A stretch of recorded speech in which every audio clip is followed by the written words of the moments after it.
নয়নতারাকে হারিয়ে জিতলেন ধানুষ। কপিরাইট আইন অমান্যের মামলায় দক্ষিণ ভারতীয় চলচ্চিত্রের লেডি সুপারস্টার নয়নতারার বিরুদ্ধে আইনি লড়াইয়ে বড় জয় লাভ করেছেন অভিনেতা ধানুষ।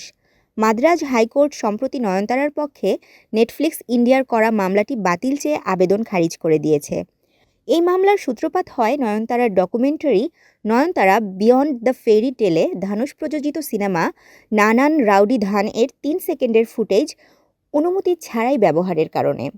গত বছরের নভেম্বরে ধানুষ কপিরাইট লঙ্ঘনের অভিযোগ এনে এই মামলা করেন, যেখানে নয়নতারার স্বামী বিঘ্নেশ শিবান এবং তাদের প্রোডাকশন হাউস রাউডি পিকচার্সকেও বিবাদী করা হয়। ধানুষের প্রযোজনা প্রতিষ্ঠান ওয়ান্ডারবার ফিল্মস মুম্বাই ভিত্তিক লস গাটোস প্রোডাকশন সার্ভিসেস ইন্ডিয়া এলএলপির বিরুদ্ধে তামিলনাড়ুতে মামলা করার অনুমতির জন্য হাইকোর্টে আবেদন জানিয়েছিলেন। ধানুষের আইনজীবী এক বিবৃতিতে বলেন, আমার ক্লায়েন্টের কপিরাইট লঙ্ঘন করে নানাম রাউডি ধান সিনেমার ফুটেজ ব্যবহার করা হয়েছে।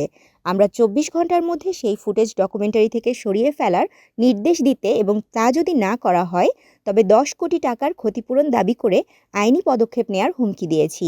এদিকে ইনস্টাগ্রামে একটি খোলা চিঠি প্রকাশ করে ধানুষের ক্ষতিপূরণ দাবিকে অত্যন্ত নিচু মানসিকতা হিসেবে অভিহিত করেছেন নয়নতারা।